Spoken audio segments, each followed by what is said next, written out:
വിഷ്ണു ഒരു അന്യജാതി പെൺകുട്ടിയെ വിവാഹം കഴിച്ചു. അതുകൊണ്ട് അവൻ ഗ്രാമത്തിൽ നിന്നും പോകണമെന്ന് ഒരു ശിക്ഷയും കിട്ടി. വിഷ്ണുവും അപർണയും മകൾ പല്ലവിയോടൊപ്പം ഒരു നദിയുടെ കരയിൽ ജീവിച്ചു വന്നു. ദിവസവും അതിരാവിലെ വിഷ്ണു കൂലിപ്പണി ചെയ്യാനായി ഗ്രാമത്തിൽ നിന്നും പുറത്തു പോയിക്കൊണ്ടേയിരിക്കും. വഴിയിൽ അവൻ പല്ലവിയെയും അവളുടെ സ്കൂളിൽ വിടുമായിരുന്നു. ഇവിടെ വീട്ടിൽ അപർണ എപ്പോഴും ഒറ്റയ്ക്കായിരുന്നു. വീട്ടുജോലികളെല്ലാം തീർത്തു കഴിഞ്ഞിട്ടും അവൾക്ക് ഒരുപാട് സമയം ബാക്കിയുണ്ടായിരുന്നു. അതുകൊണ്ട് അവൾ നദിയിൽ നിന്നും മീൻ പിടിക്കുമായിരുന്നു. ദിവസവും ഇങ്ങനെ മീനുകളെ പിടികൂടി അപർണ ഈ ജോലിയിലൊരു എക്സ്പേർട്ടായി മാറി.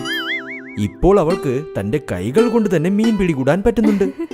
ഇന്ന് വളരെ നല്ല ദിവസമാ. വീട്ടിൽ ചെന്ന് ഞാൻ മീൻ വറക്കും.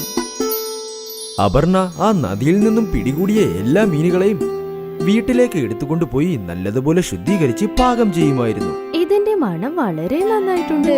ഇതിന്റെ രുചിയും നന്നായിരിക്കുമെന്ന് തോന്നുന്നു. വൈകുന്നേരം വിഷ്ണുവും പല്ലവിയും വീട്ടിലേക്ക് വരുമ്പോൾ അപർണ അവർക്ക് വേണ്ടി ഭക്ഷണമുണ്ടാക്കി കൂടെ മീനും വിളമ്പിക്കൊടുത്തു. രുചിച്ച് നോക്കിയിട്ട് പറയോ എങ്ങനെയുണ്ടെന്ന്. അമ്മേ, ഇതിൽ രുചിച്ചു നോക്കാൻ എന്താ ഉള്ളേ? നിങ്ങൾ ചെയ്തെങ്കിൽ വളരെ നന്നായിരിക്കും. ഓ അതെയോ? അതെ അമ്മേ. നിങ്ങൾ ഉണ്ടാക്കുന്ന മീനുകളൊക്കെ എന്റെ സ്കൂളിലേക്ക് അയക്കില്ലേ? അപ്പോഴേക്ക് എന്റെ ഫ്രണ്ട്സ് അത് വിടാതെ കഴിക്കും. നിങ്ങളുടെ അമ്മ വളരെ നന്നായി മീനുണ്ടാക്കുന്നുണ്ടെന്ന് അവർ പറഞ്ഞുകൊണ്ടിരിക്കും. നല്ല കാര്യം. അതെ അതെ, നിന്നെ പോലെ ആർക്കും തന്നെ മീൻ കറി വെക്കാനേ സാധിക്കില്ല. ഞാൻ സത്യമായിട്ടും പറഞ്ഞതാ. മീനെന്ന് പറഞ്ഞതും എനിക്കൊരു കാര്യം തോന്നി. ഞാൻ കുറെ മീനുകൾ പിടിച്ച് അത് മാർക്കറ്റിൽ വിൽക്കാമെന്ന് നോക്കുന്നു. അതുകൊണ്ട് എനിക്ക് കുറച്ച് പൈസയും കിട്ടും. ആ, നിനക്ക് വിൽക്കാം. നീ നന്നായി മീനുകളെ പിടികൂടുമല്ലോ. അപ്പൊ നാളെ മുതൽ ഞാൻ പണി തുടങ്ങാം. അടുത്ത ദിവസം അപർണ ഒരുപാട് മീനുകളെ പിടികൂടി. എന്നിട്ട് ആ മീനുകളെല്ലാം ഒരു കുട്ടയിലാക്കി മാർക്കറ്റിലേക്കും പോയി. നല്ല നല്ല മീനുകൾ. ഇന്നാണ് നദിയിൽ നിന്ന് പിടിച്ച മീനുകൾ. നല്ല വെള്ളത്തിൽ നിന്ന് എടുത്ത മീനാണോ? ഹാ ചേച്ചി, ഇതൊക്കെ നദിയിൽ നിന്ന് പിടിച്ചുകൊണ്ടുവന്ന മീനുകളാണ്. ഇല്ല ഇല്ല, എനിക്ക് വേണ്ട. ഒരുപാട് ആൾക്കാർ അപർണയുടെ മീൻ കണ്ട് അടുത്തേക്ക് വന്നു. എന്നാൽ കുറച്ചുപേർ മാത്രമേ മീൻ വാങ്ങിയുള്ളൂ. ഇത് കണ്ട് അപർണ ഒരുപാട് വേദനിച്ചു. സാരമില്ല, ഇന്ന് ആദ്യത്തെ ദിവസമല്ലേ. ചിലപ്പോ കുറച്ച് ദിവസം കഴിഞ്ഞാ എന്റെ മീനുകളൊക്കെ വിറ്റുപോകും. അപർണ തന്നെത്താനെ സമാധാനപ്പെടുത്തി. പിന്നെ കുട്ടയും എടുത്ത് അവൾ വീട്ടിലേക്കും പുറപ്പെട്ടു. അങ്ങനെ അടുത്ത ദിവസവും അപർണ നല്ല നല്ല മീനുകൾ പിടികൂടി. എന്നിട്ട് അത് വിൽക്കാനായി മാർക്കറ്റിലേക്കും പോയി. മീൻ വാങ്ങിക്കോളൂ, നല്ല നല്ല മീനുകൾ. ഇന്നും അവസ്ഥ അത് തന്നെ. മീനുകൾ അധികം വിറ്റതേയില്ല. ഇങ്ങനെ ഒരുപാട് ദിവസം സംഭവിച്ചുകൊണ്ടേയിരുന്നു. അപ്പോൾ അപർണയുടെ മനസ്സ് വേദനിച്ച് അവൾ ഒരുപാട് ദുഃഖിതയായി. അവൾ മീനുകൾ നിറച്ച കുട്ടയുമായി തിരിച്ച് വീട്ടിലേക്ക് വന്നു. വളരെ വിഷമത്തോടെ അവൾ പാചകം ചെയ്തു. വിഷ്ണു വീട്ടിലേക്ക് വന്നപ്പോൾ അപർണ അവിടെ ഇരിക്കുന്നത് കണ്ട് അപർണയുടെ മൂഡ് ശരിയല്ല എന്നവന് മനസ്സിലായി. അപർണെ, എന്തു പറ്റി? മീൻ വിറ്റ് കുറച്ച് പൈസ സമ്പാദിക്കാമെന്നാണ് വിചാരിച്ചേ. പക്ഷെ ആരും എന്റെ മീനുകൾ വാങ്ങുന്നേയില്ല. നിനക്ക് മീൻ വിൽക്കുന്നതിന് പകരം മീൻ കറി വിറ്റുകൂടെ? ആ, എല്ലാവരും വാങ്ങിക്കോളും. എന്താ ഏട്ടാ, കളിയാക്കുകയാണോ? അയ്യോ, അല്ല അല്ല, ഞാൻ ശരിക്കും പറഞ്ഞതാണ്. നീ വെച്ചുണ്ടാക്കുന്ന മീൻ കറിക്ക് എന്ത് രുചിയാണെന്ന് നിനക്കറിയാമോ? എന്നിരുന്നാലും മീനിനെ പിടികൂടുന്നത് നീയല്ലേ. അതുകൊണ്ട് കുറഞ്ഞ വിലയ്ക്കും നിനക്ക് വിൽക്കാം. നീ നന്നായി ഒന്ന് ആലോചിക്കേ. വിഷ്ണു ഇങ്ങനെ പറഞ്ഞ് വീട്ടിൽ നിന്നും പുറത്തേക്ക് പോയി. ഇപ്പോൾ അപർണയും വിഷ്ണു പറഞ്ഞത് ഓർത്തുകൊണ്ടേയിരുന്നു. എല്ലാവരും എന്റെ മീൻ കറി പുകഴ്ന്നുകൊണ്ടേയിരിക്കും. അപ്പൊ ഞാൻ ഒരു വട്ടം ശ്രമിച്ചു നോക്കിയേക്കാം. എങ്ങനെയായാലും എനിക്ക് പൈസ സമ്പാദിച്ചാൽ മതിയല്ലോ. മീനുകൾ വിറ്റ് അല്ലെങ്കിൽ മീൻകറി വിറ്റ് എന്തായിരുന്നാലും എന്താ. ഇപ്പോൾ അപർണയുടെ മുഖത്തൊരു പുഞ്ചിരി വന്നു. അവൾ വീണ്ടും ഒരു തവണ കൂടി ശ്രമിച്ചു നോക്കാമെന്ന് തീരുമാനിച്ചു. അടുത്ത ദിവസം അപർണ നല്ല മീനുകൾ പിടികൂടി അതെല്ലാം വീട്ടിൽ കൊണ്ടുവന്ന് പാകം ചെയ്തുകൊണ്ടിരുന്നു. പാചകം ചെയ്തതിനു ശേഷം അപർണ ഒരു പാത്രത്തിൽ മീനുകളെല്ലാം വെച്ചു. പിന്നെ മറ്റൊരു പാത്രത്തിൽ ഫ്രൈസും വെച്ചു. പിന്നെ അവൾ ഒരു സഞ്ചിയും എടുത്ത് വീട്ടിൽ നിന്നും പുറപ്പെട്ടു. അപർണ മാർക്കറ്റിൽ എത്തി. മീൻ കറി വെറും 25 രൂപയിൽ മീൻ കറി. മീൻ പാത്തെന്ന് കേട്ടതും കസ്റ്റമേഴ്സ് എല്ലാവരും വരാൻ തുടങ്ങി. ഈ മീൻ ഫ്രഷ് അല്ലേ? അതെ, ഇന്ന് രാവിലെ പിടിച്ചതാണ്. ശരി ശരി, എനിക്ക് ഒരു പ്ലേറ്റ് തരൂ. അപർണയപ്പോൾ അയാൾക്ക് ഒരു പ്ലേറ്റ് മീൻ ബാത്ത് കൊടുത്തു. അയാൾ അവിടെ തന്നെ നിന്ന് അത് മുഴുവനും കഴിച്ചു തീർത്തു. ആ മീനിന്റെ മണം അവിടെ മുഴുവനും പടർന്നു. അത് കാരണം വീണ്ടും കുറച്ചുകൂടി കസ്റ്റമേഴ്സ് അപർണയുടെ അടുത്ത് വന്നു. എനിക്കും ഒരു പ്ലേറ്റ് തരൂ. ആ ശരി. കസ്റ്റമേഴ്സ് വന്നുകൊണ്ടേയിരുന്നു. അപർണയും അവർക്ക് മീൻ ബാത്ത് കൊടുത്തുകൊണ്ടേയിരുന്നു. അവൾ ഒരുപാട് സന്തോഷിച്ചു. ഓരോ പ്ലേറ്റിനും അവൾക്ക് 25 രൂപയും കിട്ടിക്കൊണ്ടിരുന്നു. അങ്ങനെ കുറച്ചു നേരത്തിനുള്ളിൽ അവളുടെ മീൻ ബാത്ത് മുഴുവനും കാലിയായി. അങ്ങനെ അവൾ വീട്ടിലേക്കും പുറപ്പെട്ടു. വൈകുന്നേരം വിഷ്ണു വീട്ടിൽ വന്നതും അപർണ പല്ലവിക്കും അവനും ജിലേബിയും കൊടുത്തു. ജിലേബി. അയ്യോ, ഇതെന്താ സ്പെഷ്യൽ ആണല്ലോ. നിങ്ങളത് കഴിക്കൂ, പറയാം. 3 പേരും ജിലേബി കഴിച്ചു. പിന്നെ അപർണ ഇന്ന് നടന്ന സംഭവങ്ങളെല്ലാം വിഷ്ണുവിനോടും പറഞ്ഞു. ഞാൻ പറഞ്ഞില്ലേ നിന്റെ മീൻ ബാത്ത് എല്ലാവരും രുചിയോടെ കഴിക്കുമെന്ന്. എനിക്കും കുറച്ച് മീൻ ബാത്ത് ഇട്, ഞാൻ കഴിക്കട്ടെ. അയ്യോ, അതൊക്കെ തീർന്നു പോയല്ലോ. എന്താ? അങ്ങനെ അന്നു മുതൽ അപർണയുടെ മീൻ ബാത്ത് കച്ചവടം വളരെ നന്നായി നടന്നു. അപർണ എപ്പോൾ മാർക്കറ്റിൽ വരുമെന്ന് കസ്റ്റമേഴ്സ് കാത്തു നിൽക്കുന്ന അവസ്ഥയിലായി. ദേ അവിടെ നോക്കൂ, മീൻ കടക്കാരി വന്നു. അവൾ അവിടെ വരുന്നതും അവൾക്ക് ചുറ്റിനും വലിയൊരു കൂട്ടം തന്നെ കൂടും. അവൾ സമ്പാദിച്ച പണം കൊണ്ട് അപർണ അവരുടെ വീടും നന്നാക്കിയെടുത്തു. വിഷ്ണുവും അപർണയെ മീൻ ബാത്ത് ഉണ്ടാക്കി വിൽക്കുന്നതിൽ അവളെ സഹായിക്കുമായിരുന്നു. വിഷ്ണു ഇപ്പോൾ കൂലിപ്പണിയും നിർത്തി. ഭാര്യയും ഭർത്താവും ഇപ്പോൾ മീൻ ബാത്ത് വിറ്റുകൊണ്ടിരുന്നു. അവർ മാർക്കറ്റിൽ ഒരു കടയും തുറന്നു. അവരുടെ മീൻ ബാത്ത് ബിസിനസ് വളരെ സൂപ്പറായി പോയി. പിന്നെ കുറച്ചു നാൾ കൊണ്ട് തന്നെ അപർണ ഗ്രാമത്തിൽ മീൻ കടക്കാരി എന്ന പേരിൽ പ്രശസ്തിയായി. ഇപ്പോൾ അവളുടെ കുടുംബം മുഴുവനും ഈ ജോലിയിൽ അവളെ സഹായിച്ചുകൊണ്ടേയിരുന്നു. രാംനഗറിൽ സോഗൻ എന്നു പേരുള്ള ഒരു മീനവൻ ഉണ്ടായിരുന്നു. അവന്റെ കയ്യിൽ വലിയ കപ്പലുണ്ടായിരുന്നു. അതിൽ അവൻ ദിവസവും രാവിലെ ചെന്ന് മീനുകളെ പിടിക്കുമായിരുന്നു. സോഗൻ ആ ഗ്രാമത്തിൽ വെച്ച ഏറ്റവും ധനികനായ മീനവനാണ്. എല്ലാ മീൻപിടുത്തക്കാരും സോഗനെ കണ്ട് ഒരുപാട് അസൂയപ്പെട്ടു. പക്ഷേ സോഗൻ ദിവസവും എല്ലാരെക്കാളും ഒരുപാട് മീൻ പിടിച്ചുകൊണ്ടുവന്ന് മാർക്കറ്റിൽ കൊണ്ടുപോയി ആ മീനുകൾ വിൽക്കും.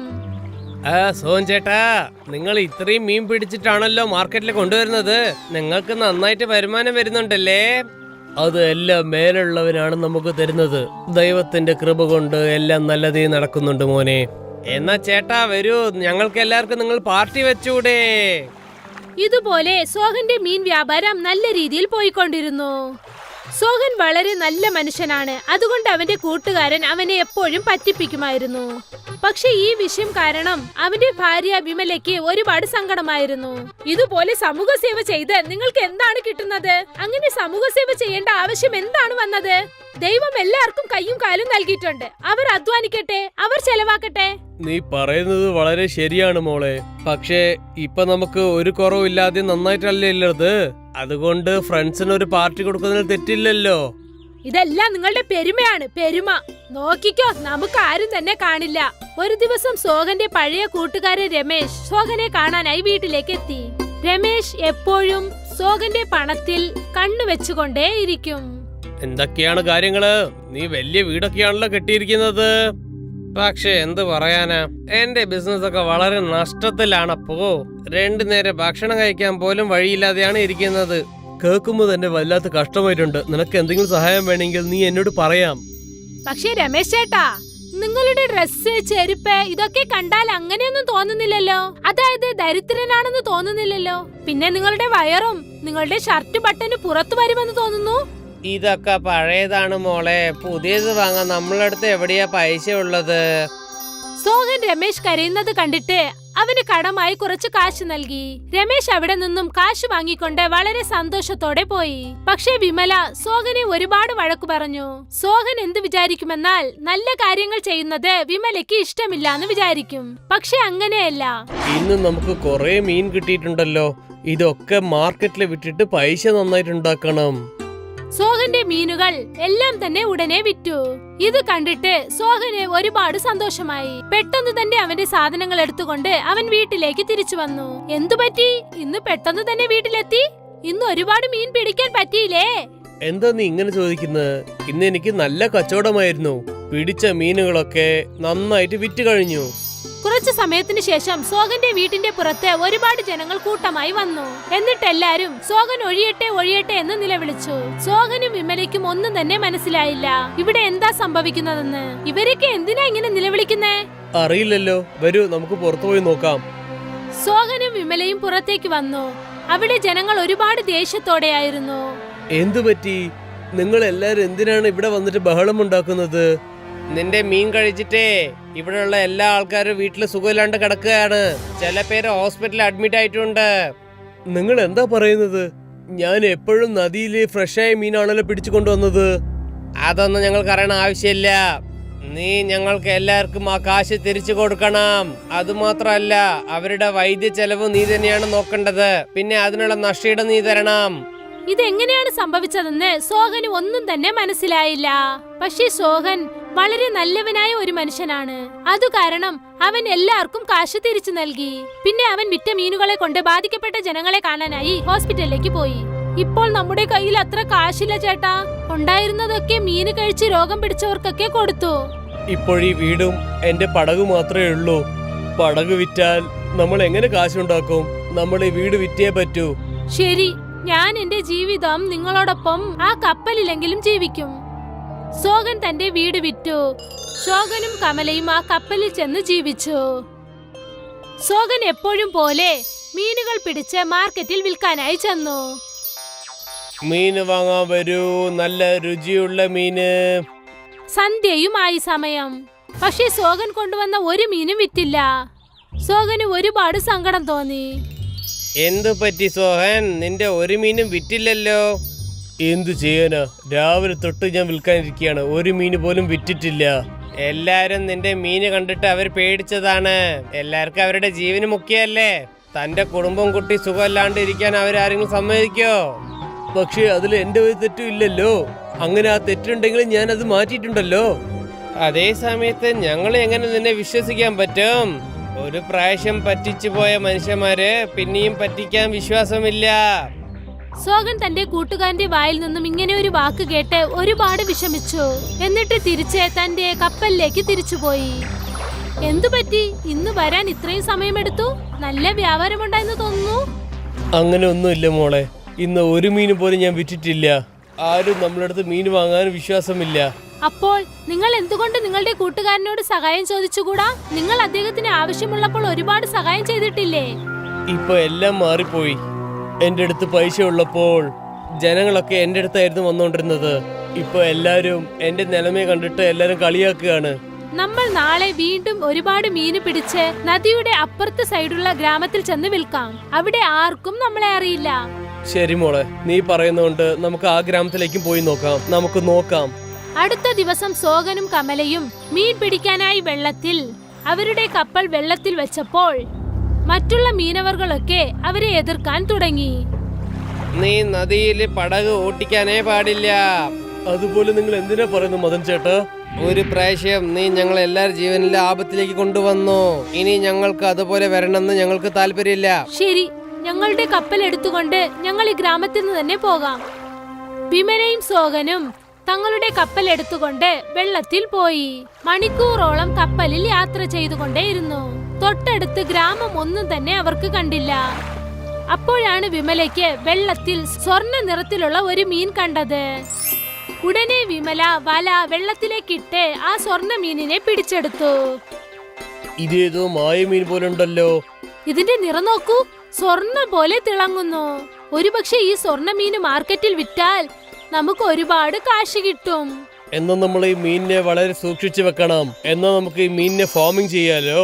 പിന്നെ ഇതിന്റെ സ്വർണ്ണ മുട്ടകൾ വെച്ച് നമുക്ക് മാർക്കറ്റിലും വെക്കാം. നീ ആ പഴഞ്ചൊല്ല് കേട്ടിട്ടില്ലേ? സ്വർണ്ണ മുട്ട ഇടുന്ന താറാവിനെ ആരും അറക്കാൻ പാടില്ല. നിങ്ങൾ പറഞ്ഞത് ശരിയാണ് ചേട്ടാ. വിമലയും സോഹനും ഒരു ഗ്രാമത്തിലേക്ക് ചെന്നു.